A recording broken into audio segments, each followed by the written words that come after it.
Disse eu, ai de mim, porque todos aqueles que se apresentam diante de Deus e olham para Deus, ele não tem outra visão que não seja de si mesmo. Todas as vezes que você conseguir apenas olhar os outros, isso indica quem é que está ao seu lado. Quando você enxerga os outros, o defeito dos outros, o que os outros te fizeram, porque os outros precisam mudar, a companhia, né, que você recebe naquele momento não é de Deus, provavelmente é de Satanás. Satanás que tem o hábito de mostrar a vida dos outros para você, porque a falha dos outros pode justificar a sua não mudança. Na presença de Deus, Deus nunca vai mostrar o outro para você, a não ser se for num propósito de ajuda, de contribuição. Por isso, se você só consegue enxergar os outros, se sempre o temperamento dos outros, o que os outros estão fazendo, seria melhor você trocar de companhia, porque na presença de Deus não lhe interessa ninguém mais senão você. Na presença de Deus, você olha para si mesmo e diz: eu vou morrer porque estou diante do Santo, do Todo-Poderoso. Então, nossa proposta num ano de revisão é fazer com que pessoas olhem para si mesmo, porque se elas conseguirem enxergar a si mesmo e tomar decisões, em fazer revisões, a vida vai melhorar, porque instituições, elas não têm problemas, não, família não tem problema, empresas não têm problema, a estrutura, a igreja não tem problema. Quem tem problema são pessoas, pessoas são problemáticas, é assim que funciona, e às vezes é difícil, quando aquilo que estamos fazendo está envolto em boas intenções, em coisas que parecem agradáveis. E é isso que eu quero mostrar a você hoje. Minha proposta, eu sei que às vezes as pessoas têm um pouquinho de dificuldade de leitura bíblica, então deixa eu te mostrar um pano de fundo daquilo que eu quero expor a vocês. No livro do profeta Samuel, a partir do capítulo 2, uma crise sacerdotal está abatendo aquele povo. A postura de Eli, que já era idoso, diante de seus filhos como sacerdotes, era muito ruim. Os rapazes, os filhos de Eli, eles se posicionavam muito mal diante das coisas sagradas de Deus. Os exemplos que ele oferecia para aquela comunidade eram horríveis. E talvez, pela idade avançada de Eli, ele já não tinha muita resistência para corrigir essas coisas, ou talvez fosse negligente mesmo. Mas inevitavelmente, a banalização das coisas sagradas para Ofni e Finéias, que exerciam também uma função de sacerdotes, iria trazer consequências drásticas para aquela família, para aquele povo. Era só uma questão de tempo até Deus, que é bondoso, longânimo, amoroso, levantar a sua mão e exercer justiça sobre aquilo que não precisava ter acontecido. Não há nenhum registro de Satanás agindo. Você pode dizer, pastor, o Velho Testamento não tinha esse hábito de conferir autoridade a Satanás. Eles evitam, né? Eles oferecem todos os créditos. Se o espírito era mau, mesmo sendo mau, ele é da parte do Senhor. Quando nós olhamos para o Velho Testamento, é mais ou menos isso que vemos. Porém, inevitavelmente, as consequências viriam. E a partir do capítulo 4, elas vão chegar. O que acontece agora é mais uma batalha entre filisteus e o povo de Israel. E mais uma vez, Israel perde, ou os hebreus perdem a batalha para os filisteus. Mas dessa vez foi um pouco diferente. Dessa vez, algumas coisas vão tomar um vulto muito maior. Não é apenas uma perda, não. É verdade que eles perderam uma pequena batalha, sim. Voltam para casa meio entristecidos, querendo culpar a Deus. Porque alguém precisa ser culpado num ambiente de caos. Alguém precisa ser responsabilizado porque um casamento está acabando. Alguém precisa ser responsabilizado porque uma empresa está falindo. Alguém precisa ser responsabilizado porque um crente está se desviando. Alguém vai ter que pagar por isso, mesmo que não seja o culpado.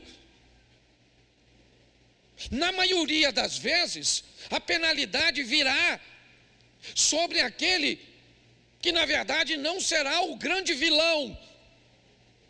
Será alguém que no momento não pode se defender. Será alguém que no momento não está presente. Na maioria das vezes é assim. Nós vamos transferir, porque quem transfere trabalha com culpa. Quem se responsabiliza trabalha com ações. Achar pessoas responsáveis no mundo de hoje, onde se você é um patrão, se você é um responsável por uma equipe, para você falar para ele que ele chegou atrasado, você tem que ter cuidado, porque ele se ofende, porque ele não está errado está o ônibus, o trânsito. Nós vivemos num ambiente que as coisas estão funcionando assim. Então nós temos um problema. Israel perdeu a batalha, tá certo? Perdeu por quê? Porque Deus não protegeu. Mas ele sempre protegeu. Mas ele sempre agiu. Ele não muda, dele não há sombra de variação. Então o que é que está acontecendo? Eu não quero ver o que está acontecendo. Porque se eu olhar para o que está acontecendo, eu vou enxergar uma pessoa. E essa pessoa pode ser eu. Então, pior do que não conseguir enxergar, é porque às vezes as pessoas já sabem o que vai estar lá se elas olharem. Então é melhor não olhar. E assim. É assim desde que o mundo é mundo. Perderam uma batalha, então vamos voltar. Vamos pegar então o que? A Arca da Aliança. Vamos levar a Arca da Aliança conosco, porque agora Deus vai estar comigo, porque eu estou com a Arca da Aliança. Então tá bom. Voltam ele depois de perder a batalha para os filisteus, pegam a Arca da Aliança e vêm caminhando com ela de volta para o ambiente onde a batalha deveria ser retomada. E quando eles estão chegando, o que acontece? Um tremor, a terra estremece, um barulho grande acontece. E os filisteus então entram em estado de alerta e dizem: o que é que está acontecendo? Que barulho é esse? O que é isso? Esse povo está vindo, mas Deus está vindo com ele. E a história do que Deus fez na vida deste povo é altamente poderosa. Um Deus de mão forte que age, um Deus que não perde batalha. Só que os filisteus são tementes a Deus, mas perderam o respeito pelo povo hebreu. Preste atenção, porque quando eles escutam tudo aquilo, eles ficam atemorizados. É um barulho do sobrenatural. É um poder que as flechas, as lanças e os escudos não pode defendê-lo. Por quê? Porque eles reconhecem que Deus está vindo com o povo. Mas me parece que eles já sabem que Deus não protege desobediente. Eles respeitam a Deus, mas não respeitam o povo que diz que anda com Deus. Então eles vencem o medo e dizem: quer saber de uma coisa? Nós vamos enfrentá-los, mesmo carregando a arca. Israel deve ter pensado: quero ver vencer a gente com a arca. Ah, querido, você quer pregar uma Bíblia fechada, mostrar para um demônio e repreender ele, porque a Bíblia é poderosa? É isso? Você quer transformar a fé em outra coisa? É isso? Você quer transformar a obediência em outra coisa? Então agora é um copo d'água, agora é uma Bíblia, agora é um livro aberto num salmo. É isso? Isso é o que eles fizeram. Sabe o que aconteceu? Os filisteus enfrentaram eles de novo, com o arco e tudo, e rebentou os hebreus. Pensa num troço. Aí mataram o Ofni e Finéia. Se lascou, o filho do Eli. Aí tem que sobrar alguém para levar notícia, porque Deus sempre se preocupa com isso. Informação. Alguém tem que avisar. Por isso que tem fofoqueiro olhando para a sua vida. Porque o que adianta? Se não tiver alguém para contar o que você está vivendo, o que Deus está fazendo. Pode notar que sempre sobrava um. Lembra do Jó? Só sobrou eu. Só sobrou eu. Sempre tem que ter. Isso é uma bênção. Jesus amava fofoqueiro, até porque era a mídia da época. Você pode ver, ele curava alguém, ele falava uma coisa mágica do mundo dos fofoqueiros: vá e não conte para ninguém. Nossa, se falar para nem ia contar, mas mediante ao anúncio, eu já estou a fim de falar. Tá certo? Então escute só.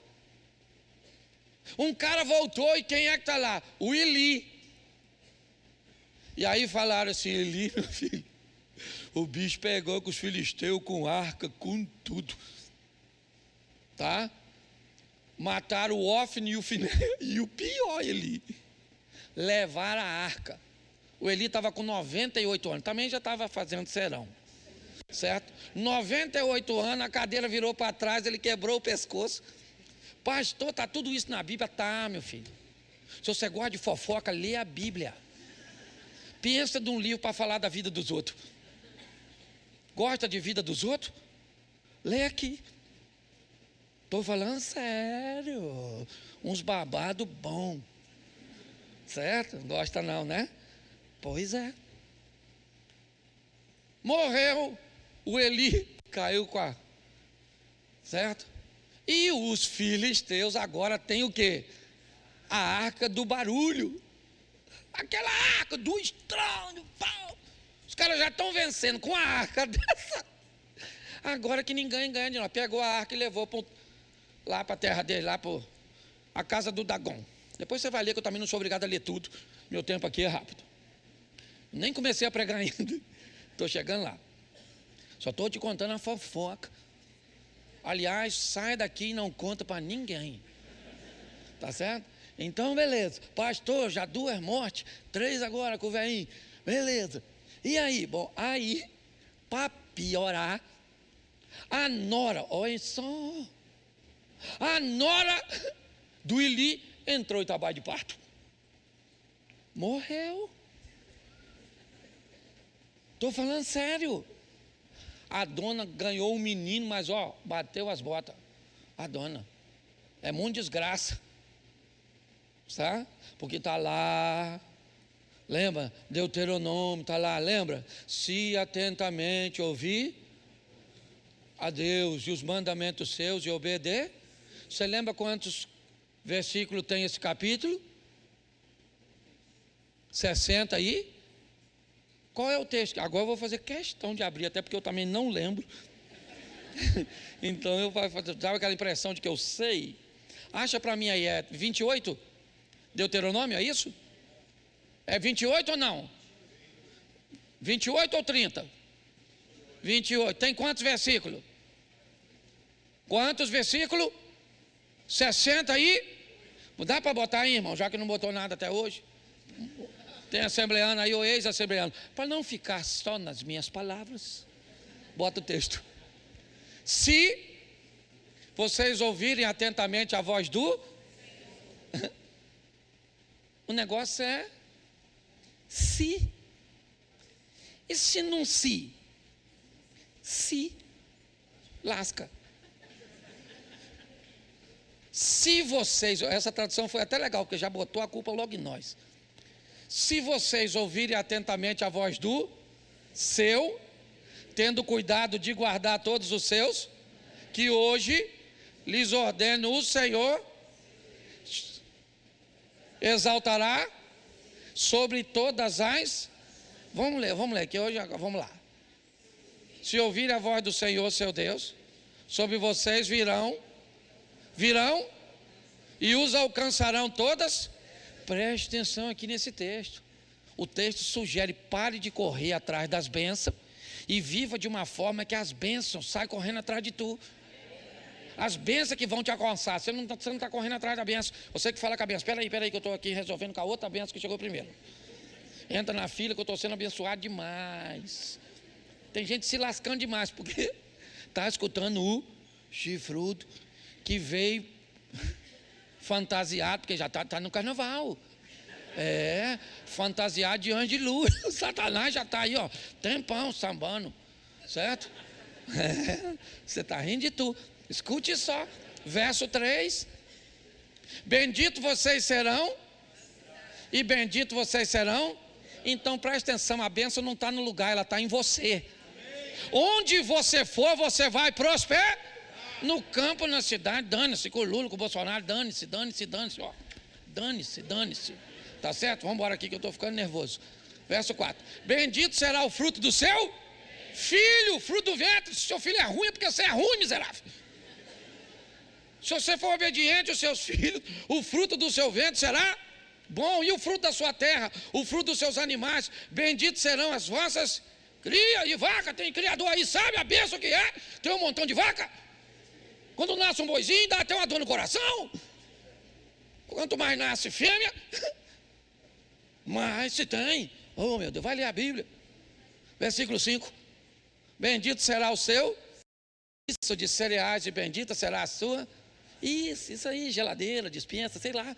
Troca aí, é só se adaptar para hoje. Versículo 15: porém, se não deres ouvido à voz do Senhor, revisão, entendeu? Deixando de cumprir todos os seus estatutos que hoje lhe, então virão sobre vocês e os alcançarão todas essas. Deixa essa palavra aí. Hoje é quase um terror. Bom, que versículo era esse?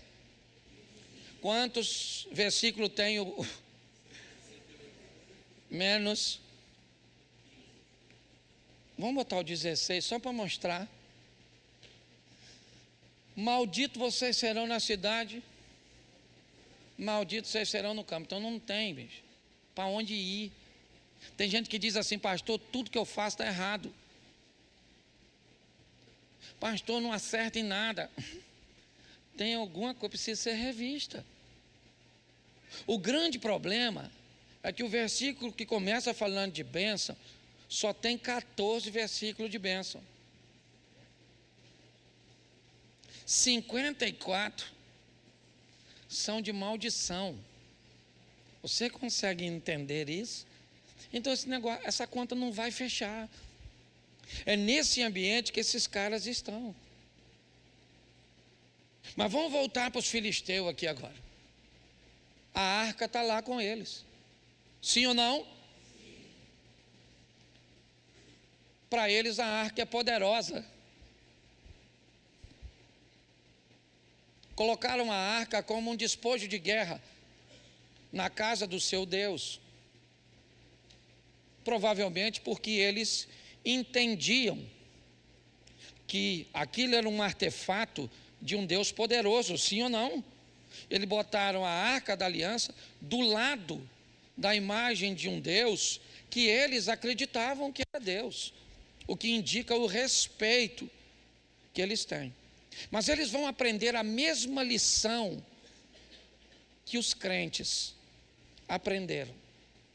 Eles vão aprender que Deus não é amuleto, que com Deus não se brinca, que Deus não divide o espaço dele de Deus com ninguém, que Ele é o Todo-Poderoso, o princípio e o fim e pronto. Então eles começam a ter problemas, que eu não quero nem narrar, mas se você conhece, você sabe o que são. Problemas seríssimos. E eles resolvem abandonar aquela arca. Mas aquela arca trazia a presença de Deus, mas não trouxe a presença de Deus para os crentes, mas não trouxe a presença de Deus para os infiéis, vamos dizer assim, para os filisteus, nem hebreus nem filisteus. Então que Deus é esse que não abençoa nem os hebreus nem os filisteus? Um Deus que está buscando verdadeiros adoradores, um Deus que está buscando alguém que o leve a sério, que não vem com essa historinha de tentações, de dificuldades, não. Um Deus que reconhece todas as limitações humanas, que sabe de todas as coisas, mas que disse que ninguém recebe uma tentação maior do que possa suportar. Um Deus que disse que estaria conosco todos os dias, inclusive hoje, que você está desempregado, inclusive hoje que você enfrenta um câncer, inclusive hoje que você está numa situação que não tem nem como ir à igreja.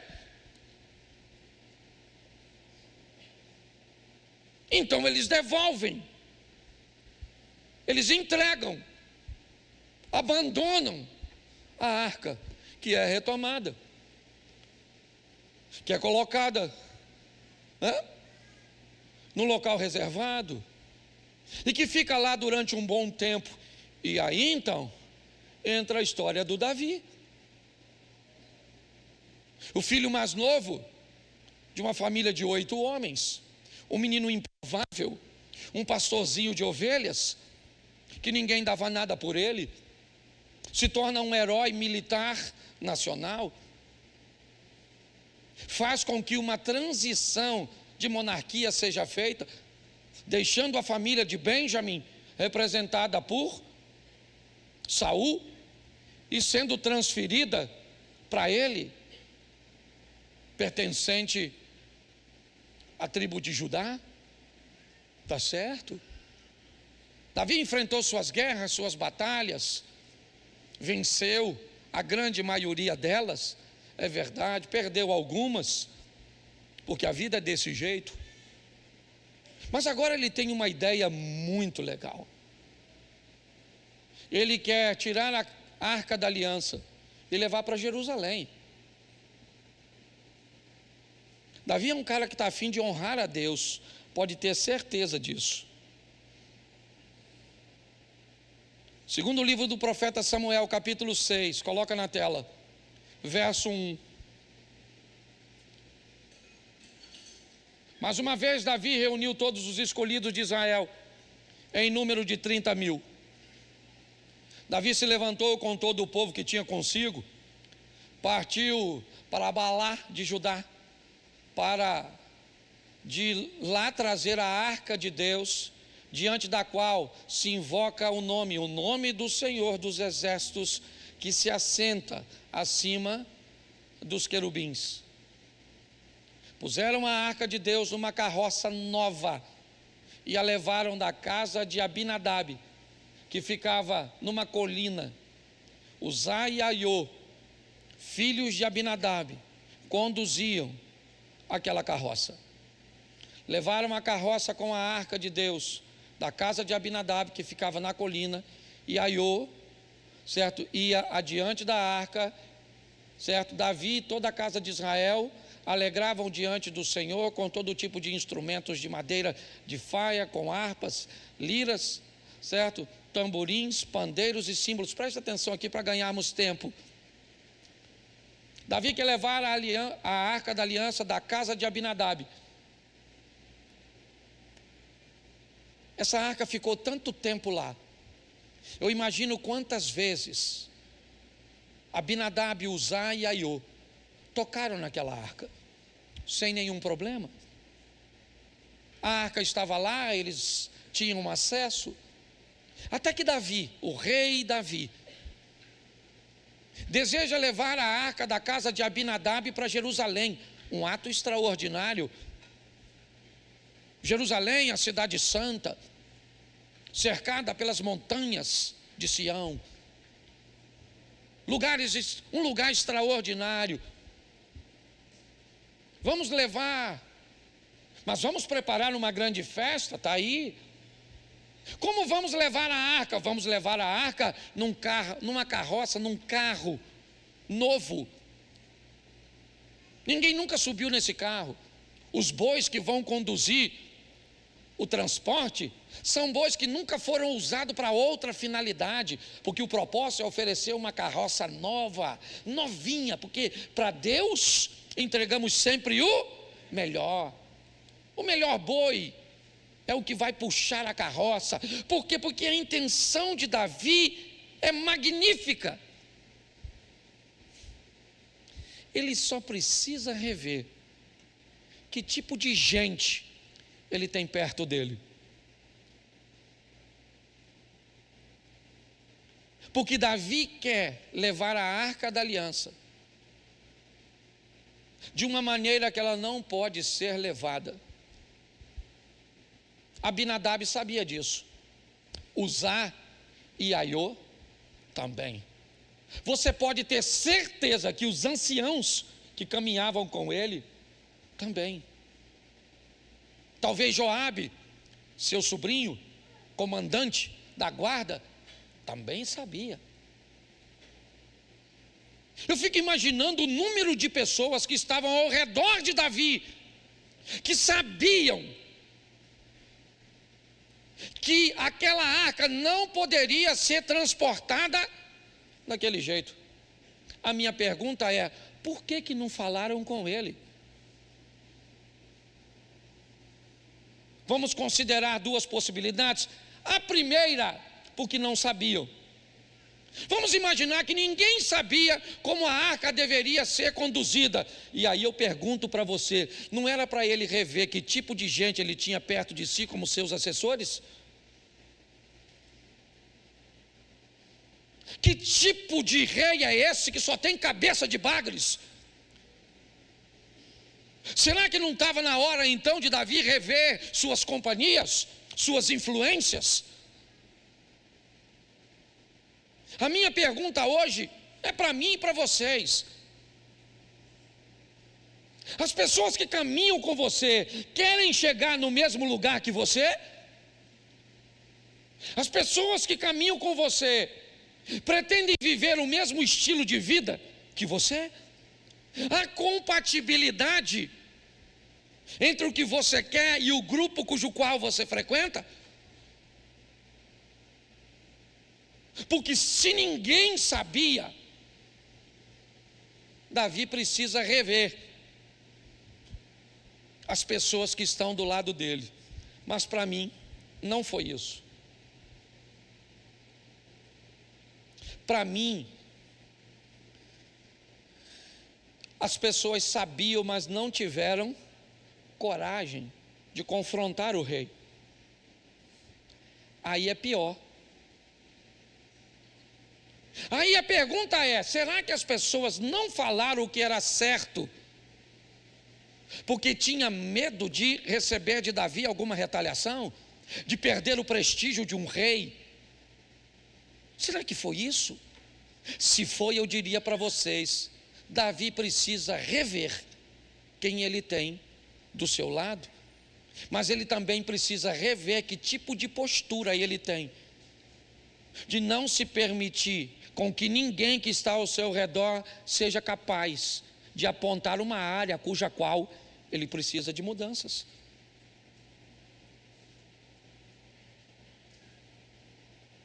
Tem gente que não muda,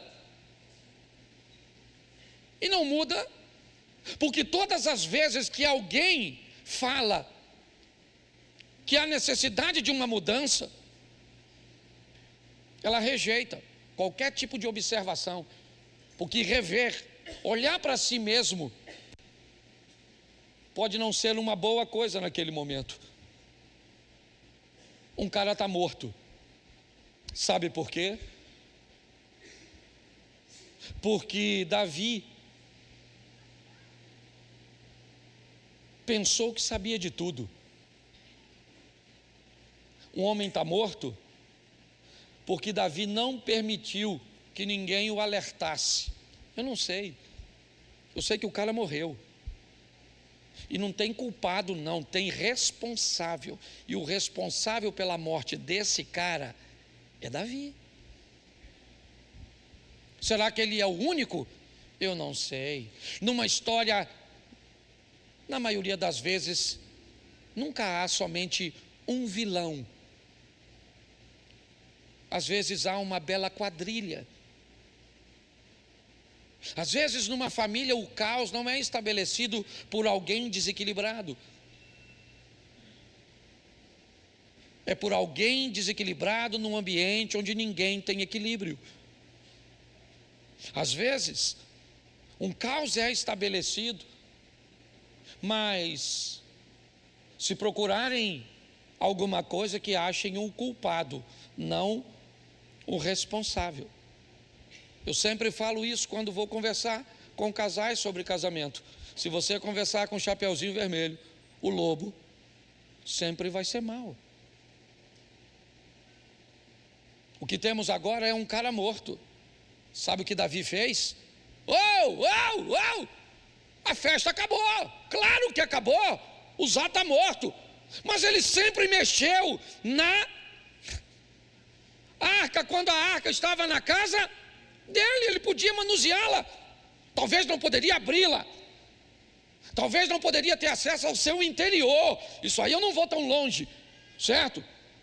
Ver ali os utensílios que estavam dentro da arca, eu não sei. Um maná que caía do céu, a vara. Mas ninguém morreu na casa dele. Será que ele não morreu porque não teve coragem de falar com o rei? Mas o rei não poderia matá-lo? Poderia. Claro que poderia. Porque Potifar poderia ter matado José. Sim ou não? Porque os irmãos poderiam ter matado José. Mas por que não matou? Porque Deus era seu refúgio e sua fortaleza. Quando olhamos, é isso que vemos. Agora a festa acabou. A arca precisa ir para a casa de alguém. E o Davizinho está com medo de levar a arca da aliança para a casa dele. Então vamos mandar a arca para a casa de alguém. E esse alguém é Obed-Edom, que para mim não teve escolha, Eliezer. Quem está mandando a arca aí é o rei. Então eu imagino o Obed-Edom.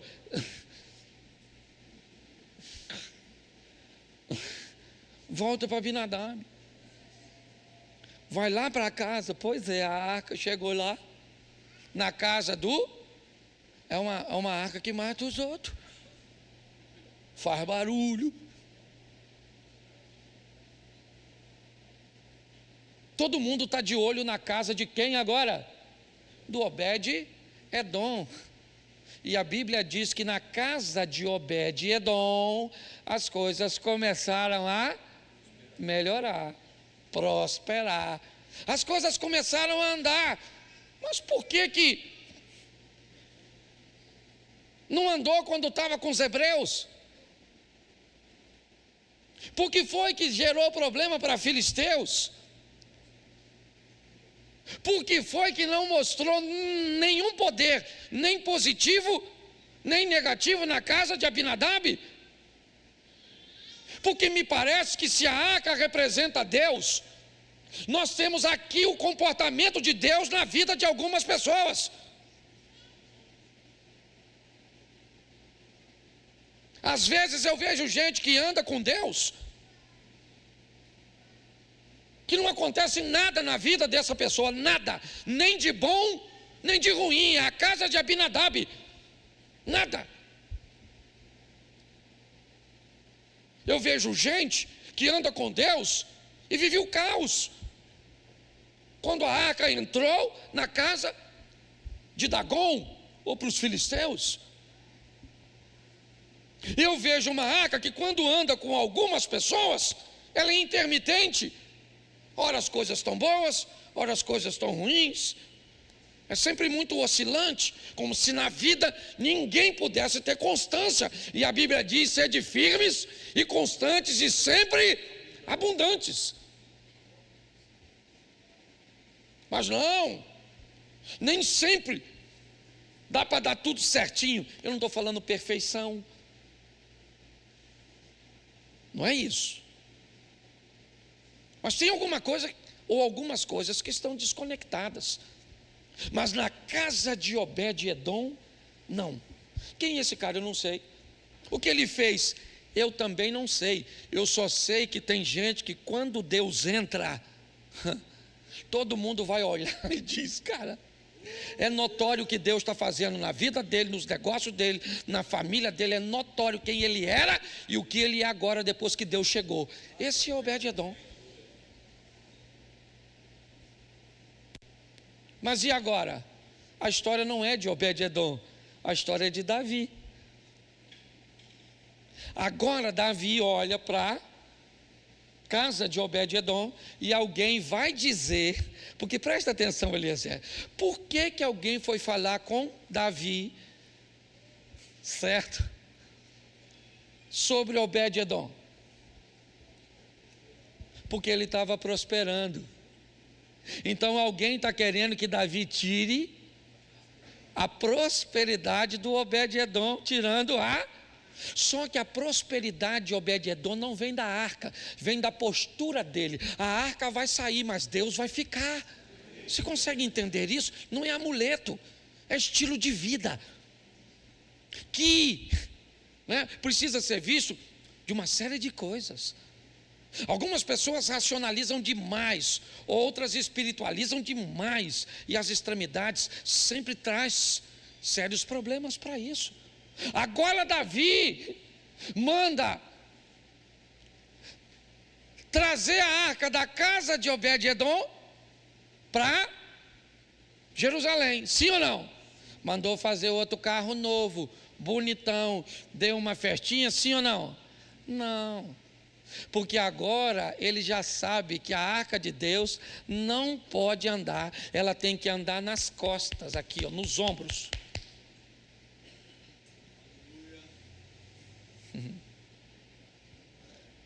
Você quer carregar Deus no coração, né? É isso?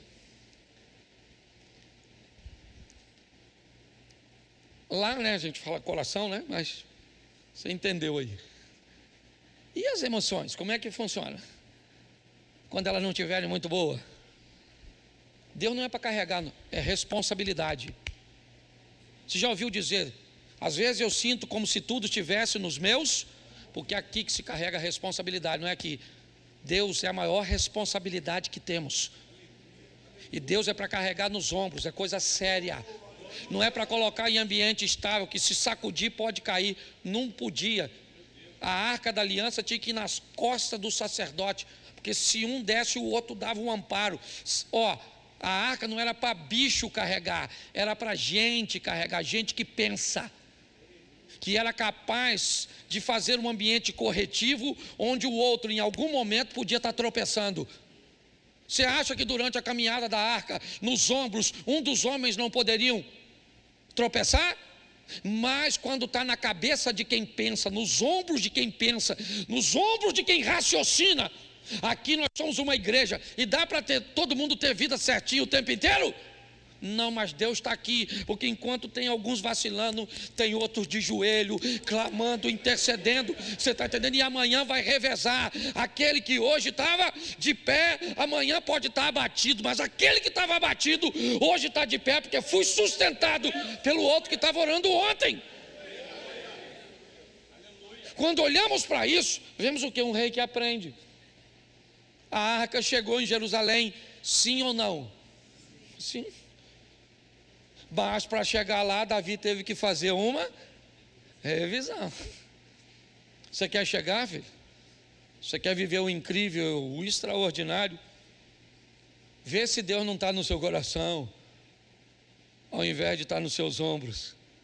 Vê se você não anda buscando culpado, ao invés de responsável. Dá uma olhada, é um ano de fazermos isso. Não estou chamando a atenção da igreja não, porque estou pregando para mim. Minha mulher falou comigo: Cláudio, onde está sendo as fontes daquilo que você está trazendo para a gente? Está ouvindo quem? Tá? Eu falei, eu leio e ouço muita gente, mas é Deus falando comigo. Reveja, Cláudio, reveja. Vamos rever nosso casamento, vamos rever nossa postura como pais, vamos rever nosso ministério, vamos rever as nossas finanças, vamos rever o tratamento que estamos dando aos nossos pais. Vamos rever isso. Vamos pegar Deus e colocar nos ombros com responsabilidade, entendendo que a arca não era para ser carregada por um só, era por 4. Eu acho que vale a pena irmos para casa refletindo um pouco sobre isso. 2024, o ano da revisão. Posso ouvir um amém da igreja? Amém. Mas, é isso mesmo? Vou terminar cedo hoje. Podia pregar de novo. Amém. Certo? Mas eu quero que você fique de pé e feche seus olhos.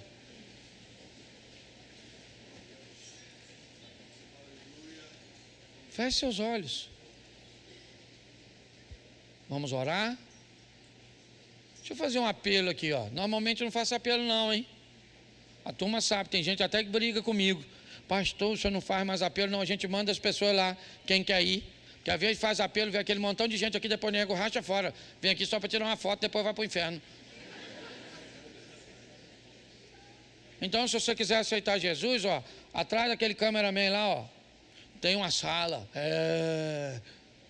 Você vai lá e fala: eu estou a fim de aceitar Jesus. Eu quero saber um pouco mais sobre vocês. Quero ver se vocês são sérios. Quero conhecer um pouquinho. Tá certo? Ah, pastor, mas e depois? Depois você vem aqui, a gente apresenta você. Mas primeiro a gente precisa ter certeza se você está afim. Dá uma revisada, é isso aí. Sangue de Jesus tem poder. Olha o inimigo furioso, olha, querendo envergonhar o pastor, tocando quase que eu danço. Comigo é assim, olha. Isso, segura aí, varão.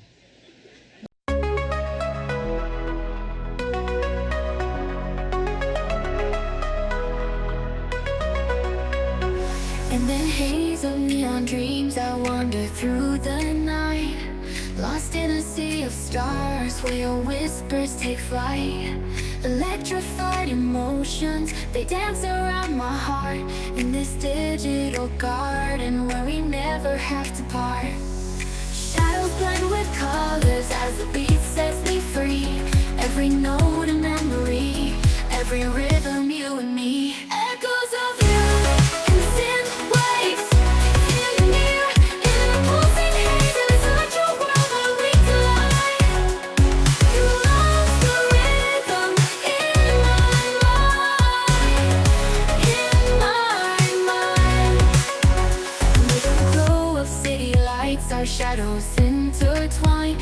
this kaleidoscope of love where the past and future align. With every step I take, I feel your presence strong, and this digital symphony where our hearts belong. Shadows blend with colors as the beat sets me free. Every note a memory, every rhythm you and me. Echoes of you in synth waves, feel you near in the pulsing haze. Inside your world where we collide. You love the rhythm in my mind. And in silence between the beats I find your voice. In the flicker of the lights I see your choice. Together in this dream we'll never fade. In the echoes of our love we'll always stay.